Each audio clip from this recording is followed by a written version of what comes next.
Ilang pangkuha sa kasagsagan ng magnitude 7.8 na lindol kahapon. Nagmadaling lumabas ang mga pasahero sa General Santos City Airport nang maramdaman ng pagyanig. Sa kuha ni US Cooper Demarc Estopado, kita ang dami ng mga pasahero sa labas ng paliparan, dala ang kani-kanilang bagahe. Naiyak ang ilan sa kanila habang lumilikas. Kwento ng US Cooper, kararating lang niya sa airport mula rito sa Metro Manila. Habang hinihintay ang kanyang bagahe, doon daw nila naramdaman ang lindol. Sa video, dinig na hinahanap niya ang kanyang kasama. At nagkita naman daw sila at nasa maayos silang lagay. Igan umakyat na sa 36 ang bilang ng mga namatay sa magnitude 7.8 na lindol sa Mindanao. Ayon sa Office of Civil Defense, nag-iwan din ng matinding pinsala ang lindol sa General Santos City. May unang balita live si Efren Mamak ng GMA Regional TV. Efren.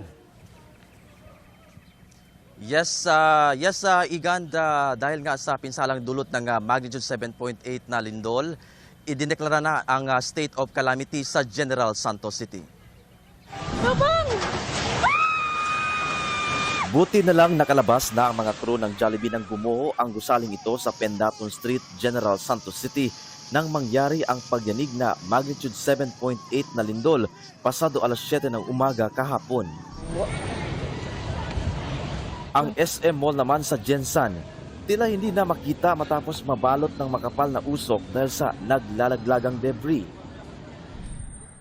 Sa parking area sa labas ng isang establishmento, nasira ang ilang sasakyan matapos malaglagan ng mga debris. Nakitaan ng mga bitak ang mismong sangguniang panglungsod building sa General Santos City. Gumuho rin ang isang dalawang palapag na supermarket sa Barangay Kalumpang. Gayon din ang harapang bahagi ng isang paaralan sa Barangay Lagaw. Sa Alabel, Sarangani, gumuho ang ilang cottage sa Ladol Beach dahil sa lindol. Naitala ang epicenter ng magnitude 7.8 na lindol sa dagat na bahagi ng Maasim, Sarangani. Tectonic sanhin nito ayon sa PBOX.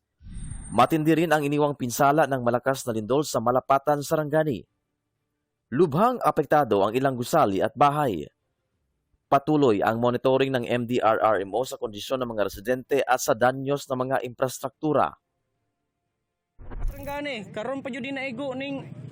Isang tulay naman sa Glan, Sarangani ang bumigay, kaya isinara ito sa mga motorista. Yan ang nagdurugtong sa General Santos City papuntang sentro ng probinsya ng Sarangani.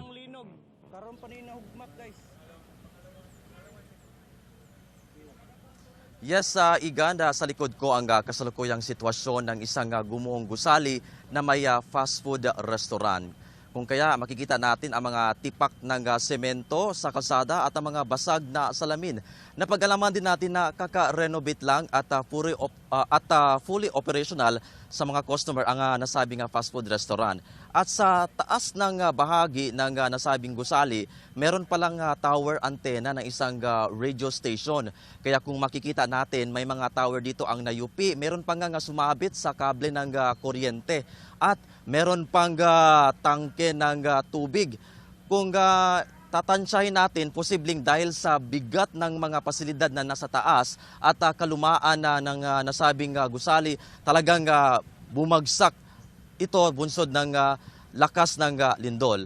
Ang nasabing gusaling ito at ang iba pang mga gusali sa General Santos City na naapektuhan ng lindol ay hindi muna pinahihintulutan na mapasukan ng mga individual o residente para sa kaligtasan.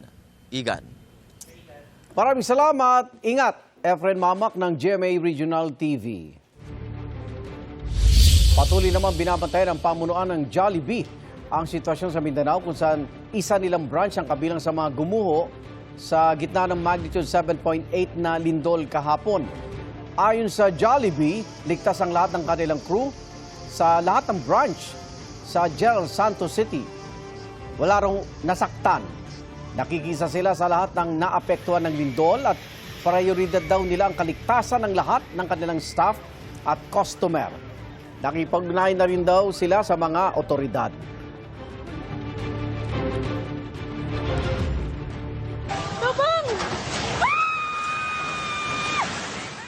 Sa nakaraang 50 taon, 3 beses nagtala ang Pilipinas ng lindol na magnitude 7.8 pataas ang lakas. Isa rito, ang magnitude 7.8 na lindol sa Luzon noong 1990 na kumitil ng mahigit 1,000. Naitala sa lupa sa Rizal, Nueva Ecija ang epicenter ng lindol. Matinding pagyanig ang idinulot nito sa Baguio City, Camaratuan City, Dagupan City at San Fernando City hanggang sa Metro Manila. Ang isa pa ay noong 1976, halos 50 taon na ang nakakaraan. Ang magnitude 8.1 na lindol na tumama sa Moro Gulf at nagdulot ng mapaminsalang tsunami sa Sulu Archipelago, Southern Mindanao at Zamboanga Peninsula. Ayon sa PHIVOLCS, tumama ang lindol pasado hating gabi kung kailan marami nang natutulog. Tinatayang 8,000 ang nasawi, mahigit 10,000 ang nasugatan, mahigit 70,000 ang nawala ng tirahan. Umabot po ng 8,000 yung mga casualties during that time, noong 1976. Dahil sa wala pa po tayo mga early warning system during that time. Gaya ng lindol noong 1976, paggalaw sa Cotabato Trench ang pinagmulan ng magnitude 7.8 na pagyanig sa Sarangani. Parehong sa dagat ang epicenter ng dalawang lindol. Pareho rin intensity 8 o very destructive, ang pinakamataas na naitalang intensity. Pero mas mababa ang tsunami na idinulot ng lindol sa Sarangani noong 1976. 85% ng mga pagkamatay noon dulot ng tsunami ayon sa PHIVOLCS. Umabot po yun ng 9 meters po yung tsunami height nung nangyari po noong 1976. Kaya lagpas 3 palapag na gusali.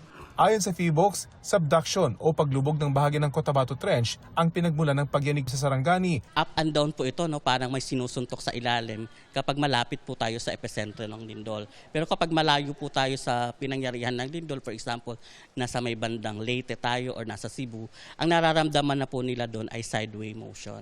Ayon sa PHIVOLCS, inaasahan ng malawak ang pinsalang dulot ng lindol. May kababawan daw kasi ang 33 kilometers na lalim na bahagi ng Cotabato Trench na gumalaw. Tumagal din ng halos 1 minuto ang paggalaw ng lupa. Dahil sa medyo may katagalan po yung pag-uga ng lupa, kaya medyo marami din pong mga pinsalang or damage na nangyari po doon. Lalo na kasi na medyo malapit sa epicentral area yung mga gusali na po na ito. Dati nang sinabi ng PHIVOLCS na may tuturing na mababaw kung mababa sa 30 kilometers ang lalim ng epicenter. Halimbawa ang magnitude 6.9 na lindol sa Bogo, Cebu noong September 30, may lalim lang na 5 kilometro. 79 ang nasawi. Kinukumpirma ng PHIVOLCS ang mga ulat na ilang lugar ang nakaranas ng liquefaction o ang tila pagkalusaw ng lupa at ng mistulang likido dahil sa lakas ng lindol sa Mindanao. Sa ngayon, bukod sa seismic measuring equipment, nakakalat na rin daw sa Davao at Moro Gulf ang mga tsunami monitoring device ng PHIVOLCS. Magpapadala ang ahensya ng Quick Response Team sa Sarangani para pag-aralan pa ang nangyaring lindol.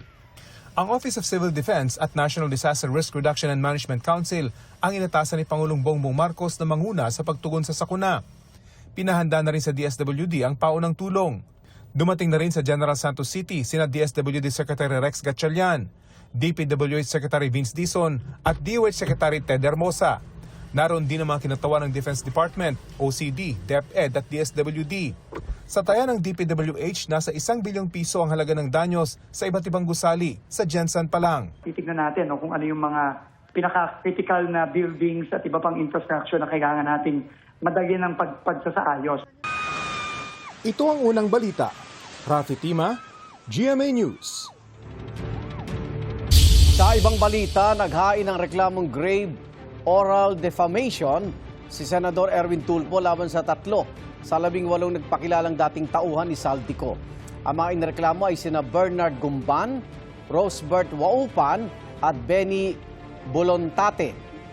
Ay kay Tulfo, sila lang ang sinaman ng reklamo dahil sila ang nagsabi na tumanggap umano ang senador noon ng mali-malitang pera at sangkot umano sa human trafficking. Binanggit yun ng 3 nang humarap sila sa grupo ni Senador Alan Peter Cayetano sa Senado noong June 4. Ayon sa abogado ng mga dating bodyguard ni Saldico na si Atty. Levito Baligod, karapatan ni Tulfo na magsampa ng reklamo. Dumating sa Senado kahapon ng 18 nagpakilalang dating bodyguard si Saldico pero hindi sila dumalo sa consultative meeting ng Blue Ribbon Committee ng Gatchalian Block. Dadelay daw kasi sila sa pagpasok sa Senado ayon sa abogado nilang si Atty. Levito Baligod. Handa naman daw silang humarap sa pagdinig ng Gatchalian Block basta hindi pangunahan ni Senador Erwin Tulfo. May unang balita si Ian Cruz. Nagsisimula na ang consultative meeting ng Blue Ribbon Committee ng Gatchalian Block kaugnay ng flood control scandal nang dumating sa Senado ang nagpakilalang 18 dating bodyguard ni dating Congressman Zaldico. Kasama nila ang kanilang abogado na si Attorney Levy Baligod. Ito, ang invitasyon nila, hindi naman nila sinabing mag-QR code kami. Tingnan nyo. Pasado alas 10 ng umaga, nagpunta si Senador Robin Padilla sa session hall para hanapin ang mga dating bodyguard ni Ko. 10:08 ng umaga, nakita sila ni Padilla sa lobby na problemado pa rin sa QR code ng mga bisita. Bisita ko sila eh. Dapat yung bisita ng senador, hindi hinaharang. Pupunta sila.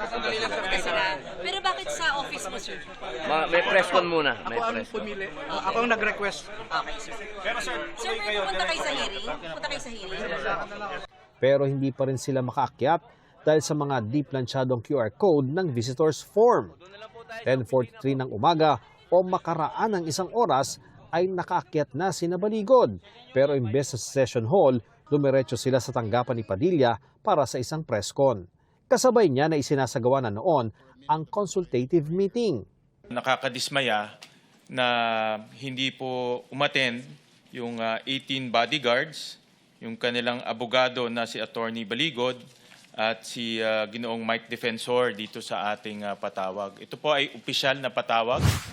Wala man ang 18, tinalakay naman ang kanilang joint affidavit.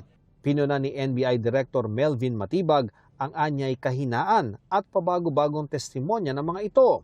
Ang core allegation, nakas ang laman ng maleta, ay madalas hearsay lamang. Hindi napatunayan ang mga alegasyon base sa ebidensyang iniharap. Walang sapat na personal knowledge, puro hearsay, walang corroboration at coordinated ang narrative. Si Senador Tito Soto, nakikisimpatya raw sa 18 dahil parang nagagamit daw sila sa naratibong gustong ipalabas ng gumawa ng joint affidavit. Nasingit ako somewhere along this makapal na affidavit na to. And then, nung magbigay ng sinumpaang salaysay, yung mga nabanggit noon, lalo na yung 5, hindi ako binanggit. Pero pagdating nung pseudo hearing, ay pilit tinatanong ng dalawang senador tungkol sa akin tsaka kay Senator Lacson. So, I actually sympathize with the 18 ex-bodyguards because parang nagagamit talaga sila. Nakakaawa eh. Dahil later on, baka sila sasalunan lahat ng kabulastugan ng ginawa nung nag-prepare ng joint affidavit. Dahil ilang beses nang nililinaw ng Armed Forces of the Philippines at ng Philippine Marines na hindi nila naging miyembro ang ilan sa 18. Mungkahin ni Senador Raffy Tulfo. Let me call on them 18 kargador. Kasi nga po, nagkakarga sila ng mga mali-maletang pera, sabi nga nila. Yun po talagang trabaho nila, taga-bitbit, taga-karga ng maleta.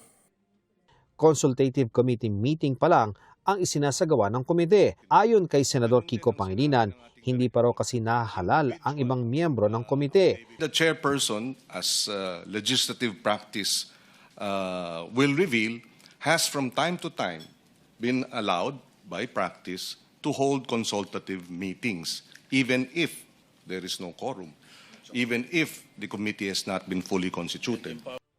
Nauna nang humarap ang 18 sa pagpapatawag ng Blue Ribbon Committee ng Cayetano Block noong Huwebes. Pero ayaw itong kilalanin ng Blue Ribbon Committee ng tinaguriang new majority, kabilang ang chairperson nitong si Senator Erwin Tulfo. It was irregular, a house show, as you may want to call it, a make-believe investigation masquerading as an official Senate proceeding. Kasabay niya na muli niyang pinabulaanan ang alegasyong dinalhan siya ng pera. Ito po ay walang basihan, walang katotohanan, ni walang naipresentang dokumento, resibo, o anumang konkretong patunay, kundi puro salita lamang. Hindi tayo narito upang magbigay ng hatol batay lamang po sa mga haka-haka. Narito tayo upang alamin ang katotohanan. Panatanghali, tinapos na rin ang consultative meeting para raw makatutok ang mga senador sa lindol sa Mindanao. Depensa ni Senador Padilla sa mga nagsasabing peke ang pagdinig ng kanilang paksyon noong Huwebes. Demokrasya itong bansa na ito. Kung ano sabihin nila, side nila yon.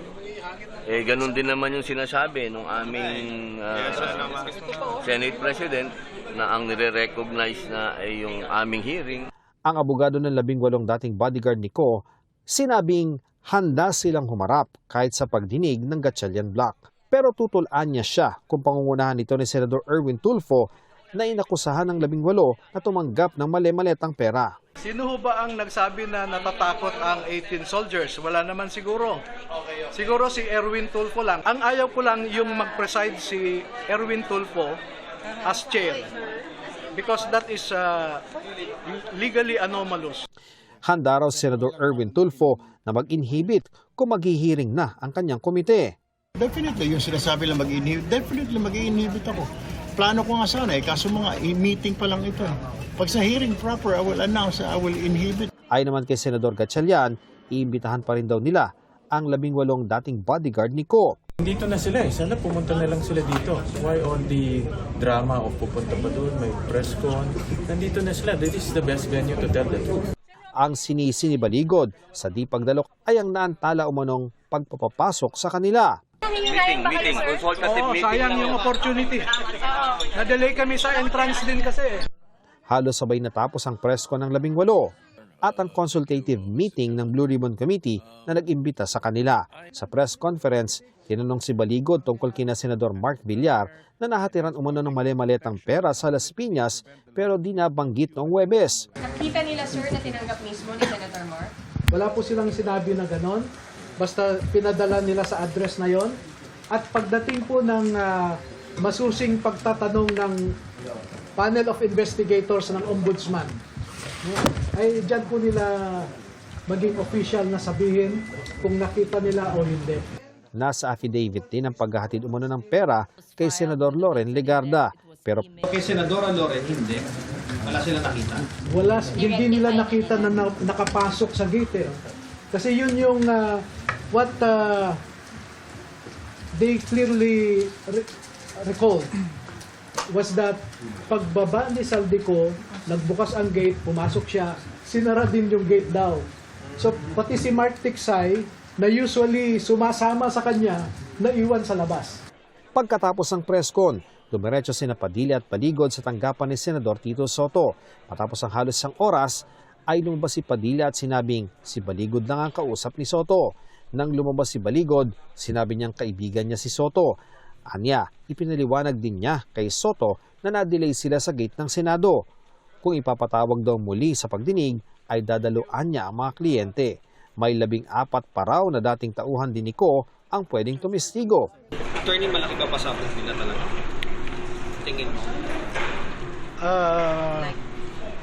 Ayoko munang mag-speculate. Hindi ko alam kung ano yung malaking pasabog o hindi. Basta we will just fulfill our civic duty. But national leaders, nationally elected. Oo. Aabot ang Malacanang, sir? Ang kwan? Kapangalanan? Ayokong, pardon me, no? Ayoko munang mag-speculate. Nais din daw makausap ni Baligod si Tulfo. Ito ang unang balita, Ian Cruz, GMA News. Maghahain ng petition for bail ang kampo ng arestadong kontratista na si Curly Discaya. Ayon sa kanyang abogado, nadamay lang umano si Discaya kaya tiwala malulusutan ang kasong malversation of public funds. Patutunayan daw ni Discaya na hindi siya beneficial owner ng St. Timothy Construction Corporation, ang kumpanya nasa likod ng isang maanumalya umanong flood control project sa Kalumpit. Kahapon, inaresto si Curly Discaya sa Senado kung saan siya nakadetain matapos i-cite and contempt noong September 2025. Dinala siya sa Malolos Regional Trial Court at kalaunay kinulong sa Bulacan Provincial Jail. Paniniwala ni Discaya, ikinulong siya para hindi umano makapagsalita. Mahigit 150 personalidad na sangkot umano sa flood control scandal ang handa raw niyang ibulgar. Habang almost 9 months na sa Senate Detention Facility, isa-isa nare-recall niya lahat kung sino yung mga yon. Antayin na lang ho natin siya kasi sabi niya papangalanan daw niya. Dahil walang pinipiling oras ang lindol, nagsagawa ng earthquake drill sa Lagro High School sa Quezon City ngayong ikalawang araw ng pasukan. May unang balita live si Bam Alegre. Bam! Igan, good morning. Sa pagbubukas ng school year, isa sa mga hamon yung mga malalaking paaralan na maraming populasyon tulad ng Lagro High School dito sa Quezon City. At matapos nga yung malakas na lindol sa Mindanao kahapon ay isang masinsinang koordinasyon yung kailangan para ihanda yung ganito karaming mga mag-aaral sa kalamidad. Sa hudyat ng Batingting, nagsimula mag-duck, cover and hold ang mga mag-aaral ng Lagro High School sa Quezon City.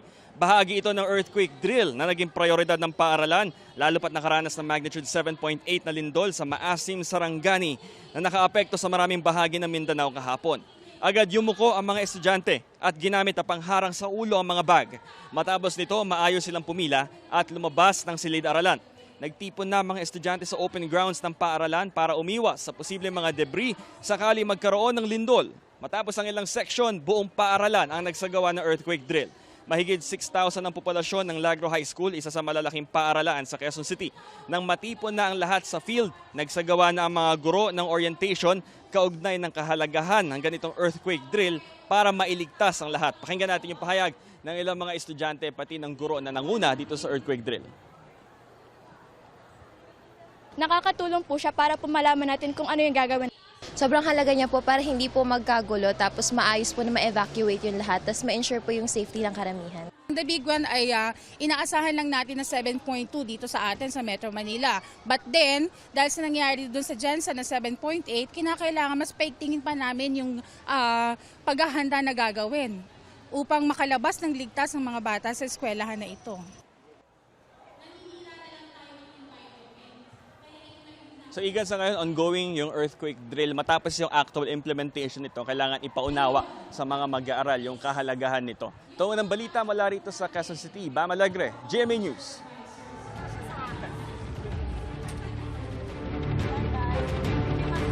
Dito sa Jensen Medical Center at andito pa rin po sa labas itong ospital yung mga pasyente dahil nga po sa nag-aalala baka ho magkaroon pa ng mga aftershock. So pansamantala muna silang mananatili dito. Pero sabi nga kanina nung hospital administrator baka ho ngayong umaga ipasok na rin. Pero sa ground floor lang muna ng ospital. Ngayon siyan, meron nung tayong kakausapin isang kapuso natin dito at siya po yung nagtamo ng pinsala sa kanyang binti dahil doon sa nangyaring paglindol kahapon. Sir, mga walang dahil. Pwede ko na ma-interview si ma'am? Opo, yan. Si Mas... siya po si Ma'am Maricel Pitogo. Ma'am, Magbisaya na lang. Ano? Ayun si Sian. May balas mo, ma'am. Pwede binisaya, dire. Pakikwento mo nga, paano nangyari doon sa binti niya? Sa Manitabo, gabi kahapon sa paglinog sa buntag na katulog ko na tingala ko uyog naman niya karon wala pa ko nagbangon dayon kaya bila ko dili pa magkusog tama gyud nga nagbangon ko nagkuan kusog na kayo nasyak kay bago pa ko nakuan ko sa pagmata na ko ba murag nalimungawan pa ko. Tapos nabagsak na yung ano namo ng bungbong. Bubong o dingding? Pader. Opo.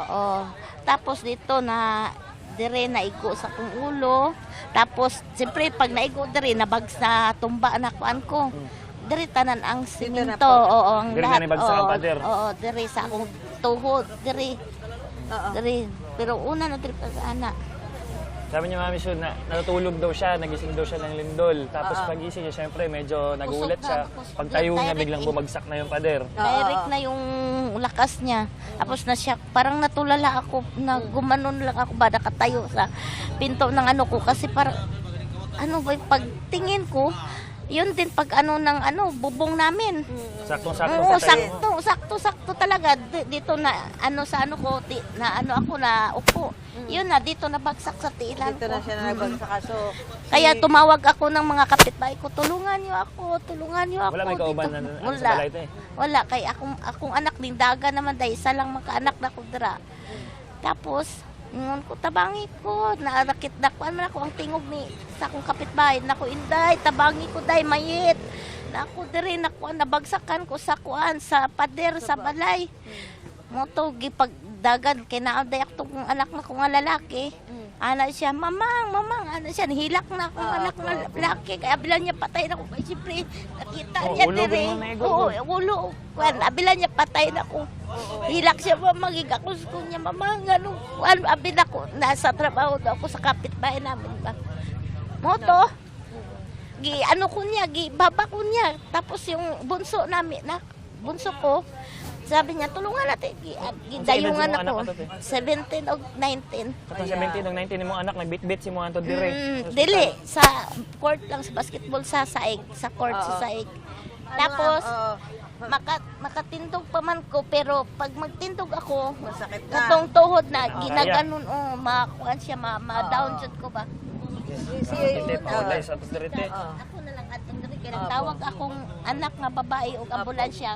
Traffic man dire kay. May nakaabot mo dayon te. Salamat kayo ha. Si Marifel Pitaugo po, nakapuso natin. Ito po, napinsala po yung kanyang kanang binti dahil po doon sa nangyari pagyanig. Nabagsakan siya ng, ano siya? Paano pader, po niya? pader nila sa bahay. Nabagsakan siya ng pader ng kanilang bahay. So, ihatid pa po namin siya yung mga pangyayari pa rin ho dito sa Jensan. Kaugnay nga po nung nangyaring pinsala dahil sa bagyo at gaya nga ho ni Marifel Pitaugo, isa lang ho siya sa mga nasaktan dahil nga ho dito sa nangyaring paglindol siya. So, Tapos video muna tayo. Doon din sa yung nagtrabaho